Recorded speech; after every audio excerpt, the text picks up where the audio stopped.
ஹல்லேலூயா. நம்முடைய கர்த்தராகிய இயேசு கிறிஸ்துவின் நாமத்தில் உங்கள் யாவரையும் வாழ்த்துகிறேன். எப்படி இருக்கீங்க? தேவனுடைய ஆசீர்வாதத்தை அனுபவிக்கிறீங்களா? இந்த உலகத்துல அவருடைய சாட்சியாக வாழணும்னு ஆசைப்படுறீங்களா? ஆண்டவர் நல்கும் சந்தோஷம் சமாதானத்தோடு திருப்தியோடு வாழ்ந்து கொண்டிருக்கிறீர்களா? பாருங்க, இந்த உலகத்துல உபத்திரவமும் போராட்டமும் எப்பவும் இருக்கும். சூழ்நிலைகள் நமக்கு சாதகமா இருக்கவே இருக்காது. எப்பேற்பட்ட சூழ்நிலையிலையும் என்ன குறை இருந்தாலும், எந்த நிலையில நாம இருந்தாலும் நமக்கு சமாதானம் இருந்தாதான் அதுதான் நம்ம வாழ்க்கையில நமக்கு கிடைக்கிற பெரிய வரம். அதனால யாராவது நான் பெரிய பக்திமான் அப்படின்னு சொன்னா அவங்க பக்தி அவங்களுக்கு சக்தியை கொடுக்கும். ஆச்சாரங்களையும் அனுஷ்டாந்தங்களையும் செய்கிறது மட்டும் பக்தி இல்லைங்க. நம்மளுடைய இந்த வாழ்க்கையில தேவ ஆசீர்வாதத்தோடு பரிசுத்தமான வாழ்க்கை வாழ்றதுதான் நிஜமான பக்தி. அப்பேற்பட்ட வாழ்க்கைய வாழ்றதுக்கான விதிமுறைகளை இதோ தேவனுடைய வார்த்தையிலிருந்து, பரிசுத்த வேதாகம புத்தகத்திலிருந்து உங்களோட பகிர்ந்துக்க விரும்புறேன். இப்போ இந்த நாளுக்குரிய தேவனுடைய வார்த்தையை கேட்க தயாரா இருக்கீங்களா? வேதத்திலே எசேக்கியேலின் புஸ்தகம் 34வது அதிகாரம் முதலிருந்து சில வசனங்களை நான் வாசிக்கிறேன். கவனிங்க, வாசிக்கிறேன். கர்த்தருடைய வார்த்தை எனக்கு உண்டாகி அவர், மனுபுத்திரனே, இஸ்ரவேலின் மேய்ப்பருக்கு விரோதமாக தீர்க்க தரிசனம் உரை. நீ தீர்க்க தரிசனம் உரைத்து, கர்த்தராகிய ஆண்டவர் மேய்ப்பருக்கு சொல்லுகிறார், தங்களையே மேய்க்கிற இஸ்ரவேலின் மேய்ப்பருக்கு ஐயோ! மேய்ப்பரல்லவா மந்தையை மேய்க்க வேண்டும். நீங்கள் நெய்யை சாப்பிட்டு ஆட்டு மயிரை உடுப்பாக்கிக் கொள்ளுகிறீர்கள், கொழுத்ததை அடிக்கிறீர்கள், மந்தையையோ மேய்க்காமல் போகிறீர்கள். பலகீனமானதை பலப்படுத்தாமலும், நசல் கொண்டவைகளை குணமாக்காமலும், எலும்பு முறிந்தவைகளை காயம் கட்டாமலும், துறப்புண்டவைகளை திருப்பிக் கொண்டு வராமலும், காணாமல் போனவைகளை தேடாமலும் போய், அது மட்டும் இல்லைங்க, பலாத்காரமும் கடூரமுமாய் அவைகளை ஆண்டீர்கள். தேவன் ஒரு முறை எசேக்கியேல் தீர்க்கதரிசியை அழைத்து மெய்ப்பர்களுக்கு ஒரு தீர்க்க தரிசனம் உரைக்கிறார். எசேக்கியேலும் ஒரு தேவ ஊழியன்தான். ஆனால் அவர் தேவனுக்குள்ளாக இருக்கிற ஒரு ஊழியக்காரர். தேவன் சொல்வதை சொன்ன ஊழியக்காரன். எனக்கு வேதத்தில் இருக்கிற அநேக புத்தகங்களிலே இந்த எசேக்கியேலின் புஸ்தகம் மிகவும் இஷ்டமான புத்தகம். ஏனென்றால் சொல்ல வேண்டியதை சொல்லிவிட்டு பேசாம இருக்க மாட்டாங்க. அது மட்டுமல்ல, அவர்கள் சொல்லும்போது வேதனையோடு சொல்வார்கள், பாரத்தோடு சொல்வார்கள், கவலையோடு சொல்வார்கள். ஏதோ பக்கத்து வீட்டுக்காரர் திட்டினது போல அல்லாமல், நம்ம பிள்ளைய நாம கண்டிக்கிறப்ப எப்படி இருக்கும், அதே பக்கத்து வீட்டுக்காரங்க கண்டிக்கிறப்ப எப்படி இருக்கும் சொல்லுங்க? நம்ம பிள்ளைங்களை நாம கண்டிக்கிறப்ப, மகனே ஏன்பா இப்படி கெட்டு போற ஐயோ அப்படின்னு சொல்லுவோம். அதே பக்கத்து வீட்டுக்காரன் குழந்தையா இருந்தா அது அப்படித்தான் கெட்டு போகும், அப்படித்தான் நாம சொல்லுவோம் இல்லைங்களா? அடுத்தவங்க குழந்தைனா அப்படிமோ, அதே நம்ம குழந்தையானா ஐயோ மகனே ஏன்பா இப்படி செய்யற, அப்படித்தான் எரேமியா சொல்லுவாரு உரிமையோட. ஒரு தேவனுடைய ஊழியக்காரன் கண்டிக்க வேண்டும், எச்சரிக்க வேண்டும். ஆனா அதிகாரி மாதிரி இல்ல, தலைவன் மாதிரி இல்ல, அல்லது கடமைக்காக சொல்ற மாதிரி இல்ல. அதனாலதாங்க எனக்கு எரேமியா ரொம்ப பிடிக்கும். ஆழமான வார்த்தை, கண்ணீரோட சொல்லுவாரு. ஜனங்கள் தேவனுடைய வார்த்தையை கேட்க மறுக்கிறார்களே என்ற பாரத்தோடு சொன்னார் எசேக்கியேல். நியாயப்பிரமாணங்கள் மீறப்படுவதை பார்த்து என் கண்கள் கண்ணீரின்றி வறண்டு போகுது என்று சொன்னார் எரேமியா. இந்த பிரசங்கத்தை ஆரம்பிக்கும் போது தேவாதி தேவன் சொன்னார் என்று ஆரம்பிப்பார் எரேமியா. தேவன் இப்படித்தான் சொல்ல சொன்னார் என்று சொல்லி முடிப்பார். நான் சொன்னேன் என்று ஒருபோதும் சொல்ல மாட்டார். ஜெயபாலாக இந்த இடத்துல சொல்வதற்கு என்கிட்ட எந்த சரக்கும் இல்லை, என்கிட்ட எதுவும் இல்லைங்க. நான் சொல்ற விஷயத்துல யாருக்கும் எந்த பிரயோஜனமும் இல்லை. தேவன் சொல்ல சொன்னவைகளைத்தான் சொல்லணும். அப்பா நான் சொல்வதை கேட்க மாட்டேன் என்கிறார்கள் என்று சொன்னவர் எரேமியா. அவர்கள் கேட்டாலும் கேட்காமல் போனாலும் உங்கள் மத்தியில் எல்லாவற்றையும் தெரிந்த ஒருவர் இருக்கிறார் என்று சொல் என்று சொன்னார் தேவன். அதனால் ஒளிவு மறைவில்லாமல் உள்ளதை உள்ளபடி அவர் சொன்னார். தேவன் சொன்னதை போதித்தார். இந்த எசேக்கியேலை தேர்ந்தெடுத்து இந்த இஸ்ரவேல் ஜனங்களுக்கு ஒரு மேய்ப்பனை போல பாதுகாவலாக இருக்க வேண்டும் என்று நான் நினைக்கும் போது, அந்த மேய்ப்பர்கள் எப்படி ஆகி போனார்கள் என்று பாருங்க ஐயா. அந்த மேய்ப்பர்களுக்கு போய் எச்சரிக்கை கொடு. அதுக்கு தான் இந்த வார்த்தை சொல்றாரு. என்ன சொல்றாரு பாருங்க. அந்த வசனங்களை நான் மீண்டும் வாசிக்கிறேன். நீங்கள் நெய்யை சாப்பிட்டு ஆட்டு மயிரை உடுப்பாக்கி கொள்ளுகிறீர்கள், கொழுத்ததை அடிக்கிறீர்கள், மந்தையோ மேய்க்காமல் போகிறீர்கள். தங்களையே மேய்க்கிற இஸ்ரவேலின் மேய்ப்பருக்கு ஐயோ! ஒரு காவலனாக மாறுவதற்கு முன்பு தேவனால் அழைக்கப்பட வேண்டும். தேவனுடைய அழைப்புக்காக காத்திருக்க வேண்டும். தேவன் அழைக்க வேண்டும். என்னை என் தாயின் கர்ப்பத்தில் என்னை தெரிந்து கொண்டார் என்று சொன்னபோது, நீ உன் தாயின் கருவில் உருவாகும் முன்னே உன்னை நான் தெரிந்து கொண்டேன், நீ ஜனங்களுக்கு பிரசங்கிக்கிற ஒரு ஊழியக்காரன் ஆவா என்று அந்த வாக்குத்தத்தத்தின் அடிப்படையில் தான் இந்த ஊழியத்தை செய்கிறேனே தவிர ஏதோ பொழுதுபோக்குக்காக அல்ல. என்னுடைய தந்தை ஒரு என்ஜினியராக பணியாற்றியவர். என்னை டாக்டருக்கு படிக்க வைக்க வேண்டும் என்று ஆசைப்பட்டார். நான் +2 படிப்பை முடித்து டாக்டருக்கு படிக்க வேண்டும் என்று தயாராக இருந்தபோது இயேசு கிறிஸ்து திடீரென்று என் தந்தையின் மனதை மாற்றினார். என் தந்தை எனக்காக ஜெபித்த ஜெபம், நான் ரட்சிக்கப்பட்டேன். நான் ரட்சிக்கப்பட்ட போது கூட நான் எதையும் நினைக்கவில்லை. ஆண்டவர் என்னை தேர்ந்தெடுத்து, நீ என் மகன், எனக்காக ஊழியம் செய் என்று என்னை அழைத்தார். என்னுடைய 17வது வயதில் தான் நான் பைபிள் படித்தேன். அதற்கு முன்பு நான் படித்ததில்லை. சென்னை நகரத்திலே நான் பைபிள் காலேஜுக்கு போன போது ஒரு தெருவில் நின்று என்னை சாட்சி சொல் என்று சொன்னபோது, பிரசங்கிக்க அல்ல, சாட்சி சொல் என்று சொன்னபோது கையு காலு மைக்கு எல்லாமே நடுங்க ஆரம்பிச்சிருச்சு. அப்ப மைக் இல்ல. என் பக்கத்துல இருந்தவர் என்ன பார்த்து சொன்னார், நீ எல்லாம் எப்படியா ஒரு பாஸ்டராக போற, நீ எல்லாம் எப்படி பிரசங்கம் பண்ணுவேன்னு சொல்லி என்னை பார்த்து கிண்டல் பண்ணாங்க. ஆனா கொஞ்சம் கொஞ்சமா படிப்படியா தேவனுடைய வார்த்தைகளை உள்வாங்கி கொண்டு அதன்படி நடக்கும்போது என்னுடைய ஆசைகள் எல்லாத்தையும் விட்டு, என்னுடைய இளம் வயது ஆசைகள் எல்லாவற்றையும் விட்டு தேவனுடைய ஆலயத்திலே 10 வருடங்கள் தேவாலயத்திலே ஒரு வேலைக்காரனாக எல்லா வேலைகளையும் செய்து தேவாலயத்தை துடைத்து அங்கிருந்த செடிகளுக்கெல்லாம் தண்ணீர் ஊற்றி தேவாலயத்தில் இருந்த அந்த பர்னிச்சர், சேர், டேபிள் எல்லாத்தையும் சரி செய்து ஒழுங்கு பண்ணி என்னுடைய இளமை காலத்தில் என்னை புடமிட்டார் என் தேவன். அதனால் தான் இந்த நாளிலும் கூட நான் இளமையாக நின்று கொண்டிருக்கிறேன். தேவ பலனுடைய ஒத்தாசையினால். பாவத்திற்கு என் இளமையை வீணாக்கவில்லை, உலக ஆசைக்கு என் இளமையை அடிமையாக்கவில்லை. ஆனா இன்னைக்கு பாத்தீங்கன்னா 3 வருஷம் பைபிள் கிளாஸ்ல படிச்சு அடுத்த நாளே பாஸ்டர் ஆயிடலான்னு நினைக்கிறாங்க. அதாவது போய் BTH முடிச்சிட்டோம்னா பேச்சுலர் ஆஃப் தியாலஜி, அந்த தியாலஜி படிச்சுட்டா மட்டும் தேவனுடைய ஊழியக்காரன் ஆக முடியாதுங்க. தியாலஜி என்றால் அது அறிவு சார்ந்த விஷயம் மட்டும்தான், அனுபவம் சார்ந்தது இல்லை. நான் பைபிள் ஸ்டூடெண்ட்ஸ் எல்லாம் பார்த்து இப்படி தான் சொல்லுவேன், நீங்க உண்மையிலேயே ஒரு பைபிள் ஸ்டூடெண்டா இருக்கணும்னா உங்க கிளாஸ் ரூம்ல பைபிளை குறித்து படிக்கிற விஷயத்தை தவிர முழங்கால நின்று தேவனுடைய சந்நிதியில கேளுங்க. ஒரு பையன் ரொம்ப அருமையா பிரசங்கம் பண்ணுவானா.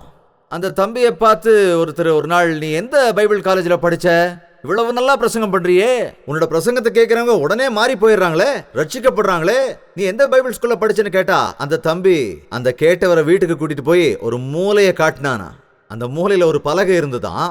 அந்த பலகையில 2 அடையாளங்கள் இருந்துதான். கூடவே அங்க 2 பைபிளும் இருந்துதான். என்னை பொறுத்த வரைக்கும் என் பைபிள் காலேஜ் இதுதாங்க. முழங்கால நின்று பைபிள் படிச்சேங்க. நானா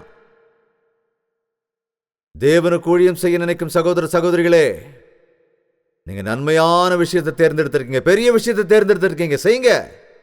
ஆனா தேவனுக்கு ஊழியம் செய்ய நினைக்கிறவங்க தேவனுக்கே ஊழியம் செய்யுங்க. தேவனுக்கு ஊழியம் செய்யறவங்க தேவனுக்கு கீழ்ப்படியணும். தேவன் சொன்ன வார்த்தைகளுக்கு கீழ்ப்படிந்து தேவன் சொன்ன வேலைகளை செய்யணும். ஒரு வீட்டுல வேலைக்காரன் தான், வேலைக்காரன் வீட்டுக்காரர் கடைக்கு போயிட்டு வானா கடைக்கு போகணும்.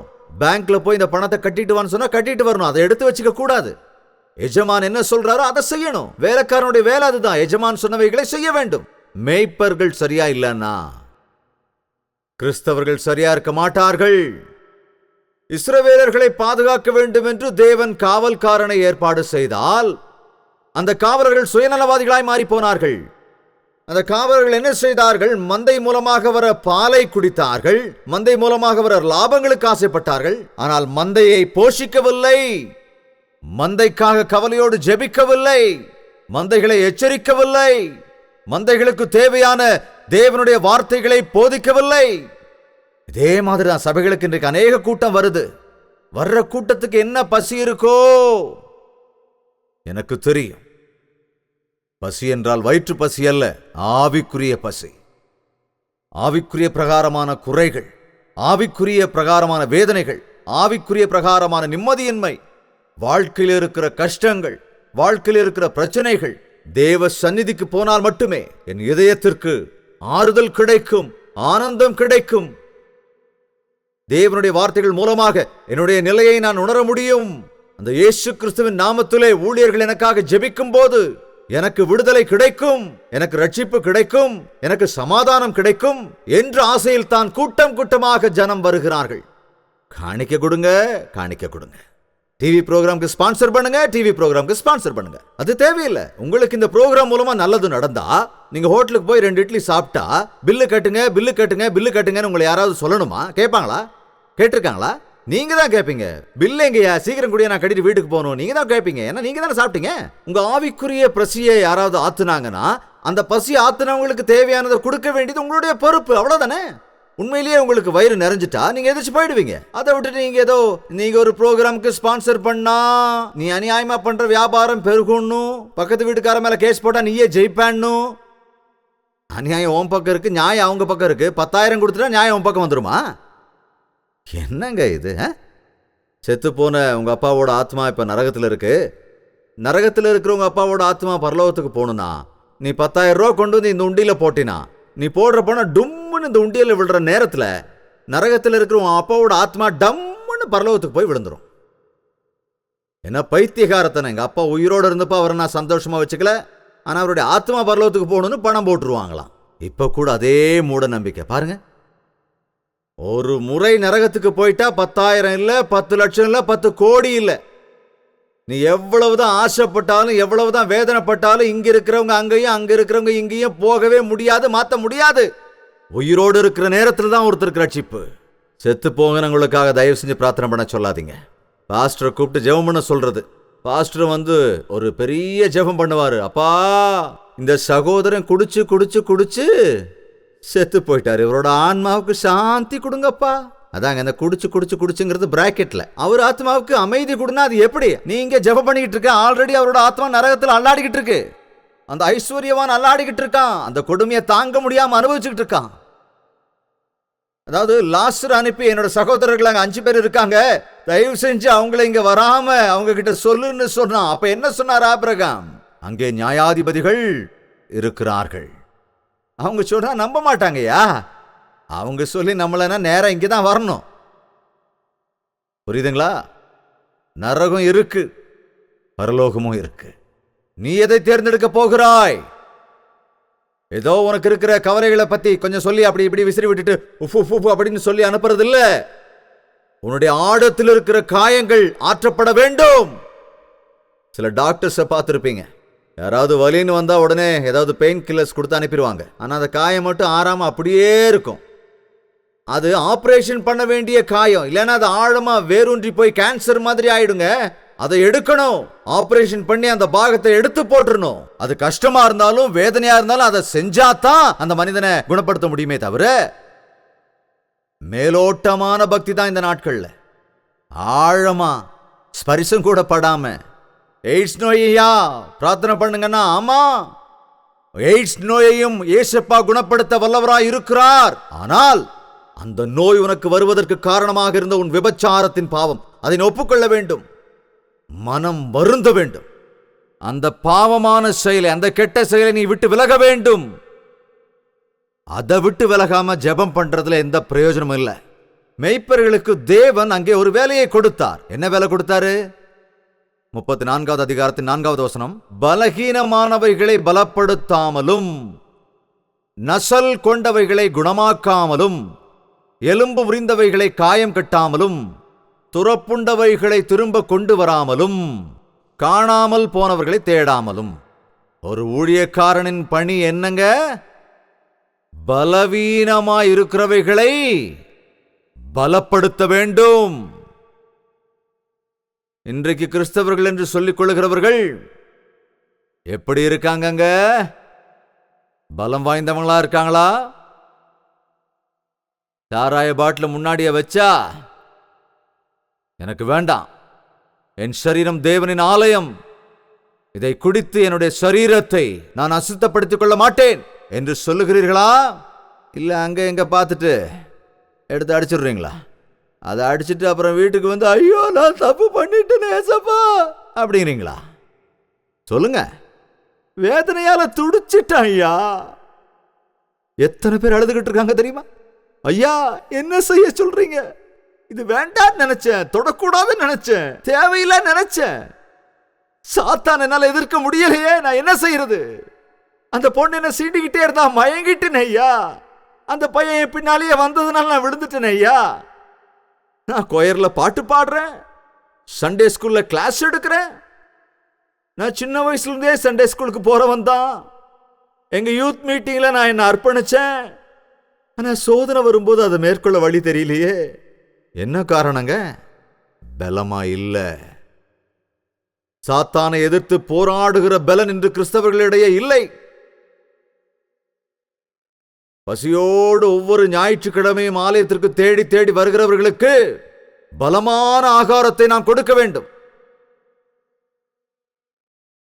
பலனோடு இருக்க வேண்டும் என்றால் என்ன செய்ய வேண்டும்? கஞ்சி குடிச்சிட்டோம்னா நம்ம உடம்புக்கு பலன் வந்துருமா? கஞ்சி குடிச்சா பலன் வருமா சொல்லுங்க? பலன் வரணும்னா பலன் கொடுக்கிற ஆகாரத்தை சாப்பிடணும். பவுல் சொல்கிறார், காலத்தின் அடிப்படையில் பார்த்தால் இன்று நான் இருக்க வேண்டிய நிலைமை வேறு.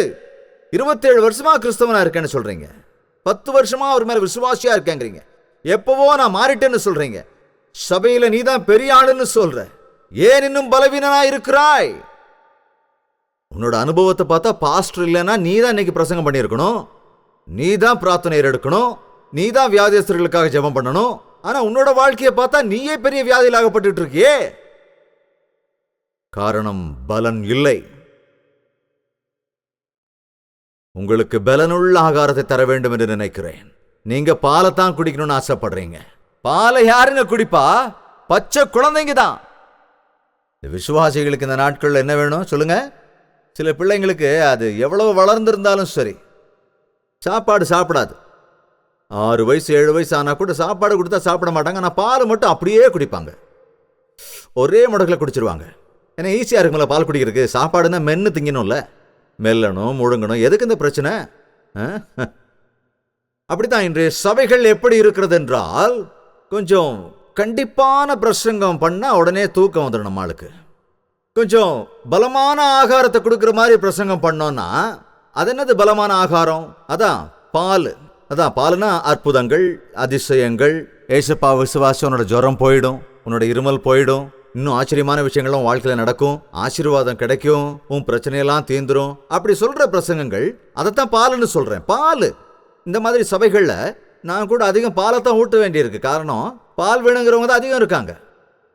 கொஞ்சம் கடினமான பிரசங்கம் கேட்கணும்னா இங்க என்னால முடியல, பரிசுத்த ஆவியானவர் எனக்கு அனுமதி கொடுக்கல. அதுக்கு காரணம் என்னன்னா, இது மிக்சட் காங்கிரிகேஷன். அதுக்காக வெறும் பாலையே கொடுத்துக்கிட்டு இருந்தா மற்றவங்களோட நிலைமை என்ன ஆகுறது? இங்க கையை தூக்க சொன்னா நல்லா இருக்காதுங்க. 20 வருஷமா எத்தனை பேர் வந்து கையை தூக்குங்கன்னு சொன்னா உங்கள பாதி பேர் உடனே கையை தூக்கிடுவீங்க. உங்க தாத்தா உங்க அப்பா யார் யாரெல்லாம் கிறிஸ்தவங்கன்னு கேட்டா உங்கள நிறைய பேர் கையை தூக்குவீங்க. 3 தலைமுறை 2 தலைமுறையா ஏசப்பாவை விசுவாசிக்கிற நீங்க பலமான ஆகாரம் சாப்பிடுறீங்களா இல்ல பால் குடிக்கிறீங்களா? இன்னும் தேவன் ஏதாவது ஒரு அதிசயத்தை செய்யணும், அற்புதம் நடக்கணும், ஏதாவது தீர்க்க தரிசனம் கிடைக்கணும், அப்பதான் நான் இயேசு கிறிஸ்துவை விசுவாசிப்பேன் அப்படிங்கிற நிலைமையில நீ இருக்கியா? இல்ல உண்மையிலேயே ஏசப்பா என்ன ரத்தம் கொடுத்து கிரயமாக வாங்கினார், நான் அவருடைய சொத்து, என்னுடைய சரீரம் அவருடைய ஆலயம், இந்த ஆலயத்தின் மூலமாக நான் தேவனை மகிமைப்படுத்த வேண்டும், அவருடைய சித்தத்தின்படி நான் நடக்க வேண்டும், அவருடைய சித்தத்தின்படி தான் நான் வாழ வேண்டும், என் ஏசப்பாவை குறித்து நான் மற்றவர்களுக்கு சொல்ல வேண்டும், அப்படி என்ற பாரத்தோடு இருக்கிறாயா? பலவீனர்களை பலப்படுத்த வேண்டும். எங்களுடைய இந்த கல்வாரி எவாஞ்சலிக்கல் ஃபெலோஷிப்புடைய முக்கியமான வேலை, எனக்கு மிகவும் இஷ்டமான ஒரு ஊழியம், பலகீனர்களை பலப்படுத்துவதுதான். ஒடுக்கப்பட்டவர்களை, பயத்தோடு உள்ளவர்களை, கவலையோடு இருக்கிறவர்களை, ஆண்டவருக்காக வாழ நினைக்கிறவர்கள் ஆனால் வாழ முடியாமல் தவிக்கிறவர்களை தைரியப்படுத்துவதற்கு, அவர்களோடு அமர்ந்து ஜெபிப்பதற்கு, அவர்களுடைய பிரச்சனைகளை கேட்டு அவர்களுக்கு சரியான வழியை வேதத்திலிருந்து வெளிப்படுத்துவதற்கு. அது கொஞ்சம் கடினம் தாங்க. ஒரு லெக்சர் கொடுத்துட்டு அப்படியே ஸ்டேஜில் இருந்து போயிட முடியும். ஒரு வாக்குத்தத்தத்தை எடுத்து 1 மணி நேரம் ராக்கெட் மாதிரி அருமையா பிரசங்கம் பண்ணி ஆமென் சொல்லிட்டு போய் படுத்து தூங்கலாம் பாஸ்டர். ஆனா அது இல்லைங்க உண்மையான பாஸ்டரோட வேலை. சபையில இருக்கிறவங்களை அவங்க தேவைகளை பூர்த்தி செய்யணும், பலவீனர்களை பலப்படுத்த வேண்டும். இப்படி சபைக்கு பலவீனமா வர்ற நீங்க பலம் வாய்ந்தவரா திரும்பி போகலன்னா அந்த கல்வாரி சபை வேஸ்டுங்க. இதுவரைக்கும் நீ சாத்தான் எதிர்கொள்ள முடியாத பலவீனனாக இருந்திருக்கலாம், சோதனையை வெல்ல முடியாத பலவீனனாக இருந்திருக்கலாம். ஆஃப்டர் ஆல் ஒரு சின்ன விஷயத்திற்காக அற்ப சாராயத்துக்கு நோ சொல்ல முடியாத பலகீனனாக இருக்கலாம். உன்னை வேசித்தனத்திற்காக துரத்திக் கொண்டிருக்கிற ஒரு ஸ்திரீயை வாய மூடு என்று அதட்ட முடியாமல் தவித்துக் கொண்டிருக்கிற நிலையில் இருக்கலாம். இப்படி எத்தனை பேர் உள்ளார்கள். வேசியின் வீட்டு பக்கம் போகாதே, அவள் வாயிலிருந்து வருகிற மயக்கம் தரும் வார்த்தையில் விழுந்து விடாதே. அப்படி விழுந்து காயத்தில் கிடைக்கிற அநேகர் உண்டு. இப்படி எத்தனை பேர் உங்களுக்கு தெரியும். ஒரு காலத்தில் விபச்சாரத்திற்கான தனி இடங்கள் இருந்தன. ஆனால் இப்பொழுது பாருங்க, அதற்கான தனி இடங்கள் இல்லை. அநேகர் வக்கிர எண்ணங்கள் நுழைந்தவர்களாக ஒரு விபச்சாரியோடு கூட அசிங்கமாக இந்த நாட்களிலே திருமணமானவர்கள் கூட அழகானவர்கள் கூட அப்படி நடந்து கொள்கிறார்கள். இந்த உலகத்திலே உன் மனைவியை தவிர உலகத்தில் இருக்கிற எல்லா பெண்களும் உனக்கு தாய் அல்லது உன் சகோதரி. இந்த எண்ணம் உனக்கு வந்துவிட்டால் வேறு சிந்தனை உனக்குள் வரவே வராது. உன் கணவனை தவிர இந்த உலகத்தில் உள்ள எல்லா ஆண்களும் உன் சகோதரனுக்கு சமமானவர்கள். அந்த எண்ணம் உனக்கு வந்துவிட்டால் உன்னால் சோதனையை ஜெயிக்க முடியும். விபச்சாரம் செய்யாதே என்று வேதம் கூறுகிறதல்லவா? திட்டவட்டமாய் சொல்லுகிறது. ஒரு பெண்ணை இச்சையோடு பார்க்கிறவன் எவனும் அப்போதே தன் இருதயத்திலே விபச்சாரம் செய்தவனாகிறான். எப்படி நீ அந்த பெண்ணை தொட முடியும்? எப்படி நீ இன்னொரு பெண்ணை தப்பாக நினைக்க முடியும்? அடுத்தவரின் மனைவியை நீ ஏன் இச்சையோடு பார்க்கிறாய்? நீ பலவீனமானவன். பலகீனமானவன். ஒருத்தர் நெருப்பு மேல நடந்தா அவன் காலு சுடாம இருக்குமா? ஒருத்தன் தன்னோட சரீரத்தில் நெருப்பை மறைக்கிற மாதிரி தான், காலில் நெருப்பை மிதிக்கிற மாதிரி தான். அடுத்தவன் மனைவி அடையணும்னு நினைக்கிறவன் அதே மாதிரி தான் அழிஞ்சு போவான். இந்த கற்பனை நீ கேட்டிருந்தா, கை கொண்டிருந்தா, விபச்சார விஷயத்துல நீ ஜாக்கிரதையா இருப்ப. இதுதான் பலமான ஆகாரங்க. வேசித்தனம் ஆழமான குழி, விபச்சாரம் இருள் நிறைந்த பாதாளம். நீ சாபத்துக்கு ஆளான கண்டிப்பா அந்த குழியில தான் விழுவ. எத்தனை பேர் இந்த நாள்ல தங்களுடைய சொந்த வாழ்க்கையை நாசமாக்கி கொண்டிருக்கிறாங்க. பலகீனர்களை பலப்படுத்த வேண்டும். சோதனை சகிக்கிற மனுஷன் பாக்கியவான். ஆவிக்குரிய பலம் உனக்கு தேவை என்றால் முழங்காலில் நின்று ஜெபம் செய். உன் ஆத்துமாவுக்கு பலன் தேவையா? கடையில கிடைக்கிற மருந்தையோ மாத்திரையோ நீ போட்டேன்னா உனக்கு நிச்சயமா பலன் கிடைக்காது. முழங்காலில் நின்று ஜெபிக்கிறவன் சாத்தான் வந்து என்னதான் ஆட்டாடினாலும் சரி சோதனைக்குள் விட மாட்டான். நீங்க 1 மணி நேரம் முழங்கால நின்று ஜெபிச்சு எத்தனை நாள் ஆச்சு? எத்தனை காலமாச்சு? இன்னைக்கெல்லாம் போதகர்கள் பிரார்த்தனை பண்ணுங்கன்னு சொல்றதில்ல, பிரார்த்தனை செய்யறோம்னு சொல்றாங்க. அதுக்கு தாங்க நான் பயப்படுறேன். உங்க பிரச்சனையை சொல்லுங்க, உங்களுக்காக ஜெபம் பண்றோம்னு சொல்றது மட்டும் இல்ல, நீங்களும் ஜெபம் பண்ணுங்கன்னு சொல்றேன். காரணம், நீங்களும் ஜெபிக்கணுங்க. உங்களால அந்த பிரார்த்தனை ஏறெடுக்க முடியலனா, உங்களால ஒரு வேலை செய்ய முடியலனா கொஞ்சம் கையை கொடுப்பா எனக்கு உதவி செய்யணும்னு சொல்லலாமே தவிர நீயே போய் இந்த வேலையை செய்ய நான் போய் படுத்து தூங்குறேன்னு சொல்ல முடியுமா? நீ போய் எனக்காக ஜெபி, நீ உபவாசம் இருந்து எனக்காக ஜெபம் பண்ணு, நான் போய் பிரியாணி சாப்பிட்டு கொஞ்ச நேரம் தூங்குறேன்னு சொல்றாங்க இந்த காலத்து விசுவாசிகள். கொஞ்சம் கண்டிச்சு கேட்டா உனக்கு தான் பணம் அனுப்புறல, அதுக்காக நீ ஜெபம் பண்ணுன்னு சொல்லுவாங்க. அப்படித்தானே? சொல்லுங்க. இல்லைங்க, உனக்காக 100 பாஸ்டர்ஸ் ஜெபம் பண்ணாலும், நீ தினம் 100 ரூபாயா 100 பாஸ்டர்களுக்கு போஸ்ட் ஆர்டர் மணி ஆர்டர் அனுப்பினாலும், நீ முழங்கால நின்று ஜெபம் பண்ணலன்னா உனக்கு பலவீனமே தவிர பலன் வராது. Don't depend on pastors, depend on God. தேவன் மீது நம்பிக்கை வை, தேவனை விசுவாசி, முழங்கால நின்று பிரார்த்தனை செய். நீ பிரார்த்தனை செய்யப்பா, நீ பலவான். நீங்கள் பலவான்கள். நீ பிரார்த்தனை செஞ்சனா, நீ உனக்காக ஜெபம் பண்ணனா, உனக்காக பாஸ்டர்கள் ஜெபம் பண்ண தேவையில்லை. ஃபேமிலி டாக்டர் மாதிரி ஃபேமிலி பாஸ்டர் தேவையில்லை. நீயே சாத்தான விரட்டி அடிப்ப. சத்ருவும் பக்கத்தில் கூட வரமாட்டான். தேவனுடைய வார்த்தை ஒரு பட்டயம். பைபிளை ஏன் படிக்கிறது இல்ல? பைபிளை ஏங்க படிக்கிறது இல்ல? தேவையில்லாதெல்லாம் மணிக்கணக்கா உட்காந்து படிக்கிறீங்களே. தினமும் எத்தனை SMS படிக்கிறீங்க உங்க செல்போன்ல? பைபிள்ல ஒரு வசனம் படிச்சிருக்கியா? எப்பாவது படிச்ச வசனத்தை உன் இருதயத்துல பத்திரப்படுத்தி வச்சிருக்கியா? தேவனுடைய வார்த்தை இருபுறமும் கருக்குள்ள பட்டயம். அது உன்னையும் பாதுகாக்கும், சாத்தானையும் எதிர்த்து நிற்கும். வார்த்தை என்ற பட்டயம் கையில வச்சிருக்கிறவங்க சாத்தான விரட்டி அடிக்க முடியும். பொய்யான போதகர்கள் அதிகமாயிட்டாங்க. இவன் போலி பாஸ்டர் உங்களுக்கு யாருக்கும் சொல்ல தேவையில்லை. நீ வேதத்தை ஒழுங்கா வாசிச்சா இந்த பாஸ்டர் சொல்றதெல்லாம் உண்மையா பொய்யான்னு உனக்கே தெரிஞ்சிருமே. அது உங்களுக்கே தெரிஞ்சிடும். நீ ஏமாற மாட்ட, கஷ்டப்பட மாட்ட. வசனத்தை வாசிங்க. டெய்லி காலையில உட்கார்ந்து தியானிங்க. மத்தியானம் தினந்தோறும் ஒரு அதிகாரம் வாசிங்க. தினந்தோறும் சாயங்காலம் ஒரு அதிகாரத்தை தியானிங்க. வாசிச்சு தியானிங்க. தினந்தோறும் 3 அதிகாரம் எப்ப டைம் கிடைக்குதோ அப்ப படிங்க. ஓய்வு நாள் அன்னைக்கு ஒரு 5 அதிகாரம் படிங்க. ஒரு வருஷத்துக்குள்ள முதல்ல இருந்து கடைசி வரைக்கும் படிச்சு முடிச்சிடலாம். அந்த நாட்கள்ல பவுல் பிரசங்கம் பண்ணி முடிச்சதுக்கு அப்புறம் பவுல் சொன்ன விஷயங்கள்லாம் பைபிள் இருக்கா இல்லையான்னு சோதிச்சதுக்கு அப்புறம் தான் அவனோட வார்த்தைகளை நம்பினாங்களாம். இந்த நாட்கள் அநேகர் மக்களை தவறாக வழி நடத்துகிறார்கள். நாம் ஒவ்வொருவரும் கண்களை மூடலாம். ஏசப்பா, என்னுடைய வாழ்க்கைய உங்ககிட்ட நான் ஒப்படைக்கிறேன்ப்பா, நான் உம்முடைய பிள்ளைய வாழணும்னு சொல்றவங்க கையை உயர்த்தி காட்டுங்க. ஜெபித்து கூட்டத்தை முடிக்க போகிறோம். தேவன் உங்கள் அந்தரங்கத்தை காண்கிறவர். உங்கள் பலகீனங்களை எடுத்து போட்டு பலவானாய் மாற்ற வேண்டும் என்று பரிசுத்த ஆவியானவர் உன்னை ஆசீர்வதிக்க விரும்புகிறார். இயேசுவே, என்னை பலப்படுத்துங்க, என்னை குணப்படுத்துங்க. எல்லாரும் வாய்களை திறந்து தேவனிடத்தில் சொல்லலாமா? பரிசுத்தம் நிறைந்த எங்கள் தந்தையே, எங்கள் நடுவில் நீர் இருக்கிறதற்காக நன்றி அப்பா. நீர் சொல்ல சொன்ன வார்த்தைகளை சொல்லி இருக்கிறேன். உம்முடைய சந்நிதிக்கு வந்து உம்முடைய பிள்ளைகள் கேட்டிருக்கிறார்கள். என் வார்த்தை திரும்பி வராது என்றீரே, அது பூமியில் இறங்கி எல்லாவற்றையும் செய்து முடிக்கும் என்றீரே. நாங்கள் கேட்ட இந்த வார்த்தைகள் எங்கள் இருதயங்களில் கிரியை செய்யட்டுமே சப்பா. ஒரு அற்புதத்தை நடத்துங்கப்பா. வாழ்க்கையில் ஒரு மாற்றம் வரட்டும். இந்த ராத்திரியிலே குடிகாரர்கள், இங்க இருக்கிற குடிகாரர்கள் இனி என்றென்றும் அந்த வழிக்கு போகாமல் எத்தனை நாட்கள் பரிசுத்த ஆவியானவர் என்னை காத்துக் கொண்டார் என்று சாட்சி சொல்லும்படியாக அவர்களை மாற்றுங்க. நீண்ட காலமாக வியாதிப்பட்டிருப்பவர்கள், kidney problem, liver problem, lungs problem, தலைவலி, எய்ட்ஸ் நோய், இன்னும் அநேக நோய்களால் அவதிப்படுகிறவர்களை இந்த ராத்திரியிலே நாலா திசைகளிலிருந்தும் இறங்கி வந்து நீர் சுகமாக்க வேண்டும் அப்பா. ஆழமாயிருக்கிற என்னுடைய காயங்கள், அந்தரங்கத்தில் இருக்கிற என்னுடைய வலிகள், மன சங்கடங்கள், மன வேதனைகள் இப்பொழுதோ எங்களை விட்டு விலகட்டும். ஏசப்பா எங்களோடு இருக்கிறார் என்கிற தைரியம், சமாதானம் கிடைத்ததே. என் பிரச்சனைகளை தேவன் தீர்த்து வைப்பார் என்ற விசுவாசம் எங்களுக்கு வரும்படி செய்யுங்க. பரிசுத்த ஆவியானவர் தாமே இறங்கி வருவீராக. இந்த மாவை உன் கூடைக்குள் வை, அது உனக்கு ஒரு நாள் உதவும் என்றீர். சொன்ன வாக்கு பலிக்கும் என்றீரே.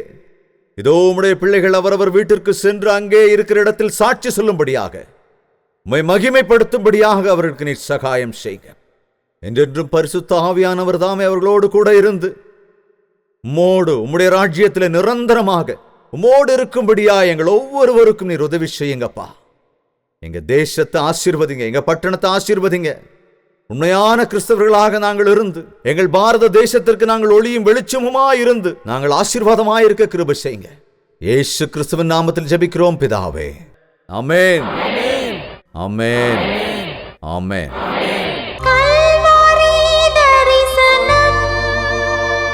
தேவனுக்கு ஸ்தோத்திரம். எப்பொழுதும் இச்சைக்கு இடம் கொடுக்காதீங்க, நலிந்து போகாதீங்க. ஒரு சிலர் அப்படி இருந்தா உங்களுக்கு என்ன?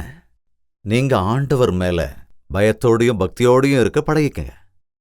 அதிகப்படியான ஆஸ்திகள், ஏராளமான சொத்து சுகத்தோட இருக்கிறத விட சுத்தமான இருதயத்தோட நல் மனசாட்சியோட இருக்கிறதும் தான் ரொம்ப உத்தமமானதுங்கிறத ஞாபகத்துல வச்சுக்கோங்க. எவ்வளவோ பாரத்துடன் நடந்துட்டு இருக்கிற இந்த நிகழ்ச்சியில உங்களோட பங்கு இருக்குன்றதையும் நான் சொல்ல வேண்டிய அவசியம் இல்லை. இந்த நிகழ்ச்சியின் மூலமா நீங்க உண்மையா மேன்மை அடைந்திருந்தால் இந்த நிகழ்ச்சியை வளர்ச்சி அடைய வேண்டிய பொறுப்பு உங்களுக்கு இருக்கிறதால தேவன் உங்களுக்கு ஆணையிட்டு இருந்தால் உங்கள் காணிக்கையும் நன்கொடைகளையும் ஆன்லைன் மூலமாவோ டிடியாவோ எங்களுக்கு அனுப்புங்க. நீங்க அனுப்புற காணிக்கைகளை நாங்க நம்பிக்கையான வழியில பயன்படுத்துறோம். பல மடங்கு நன்மைகள் உங்களுக்கு வந்து சேரணும்னு நாங்க தேவனோட சன்னதியில பிரார்த்திக்கிறோம். உங்கள் தேவைகள் எல்லாவற்றையும் நீங்கள் எழுத வேண்டிய முகவரி ஜெயபால் ஃபவுண்டேஷன்ஸ், இலக்கம் 29, new colony road, Velachery, Chennai 6,42,00,000.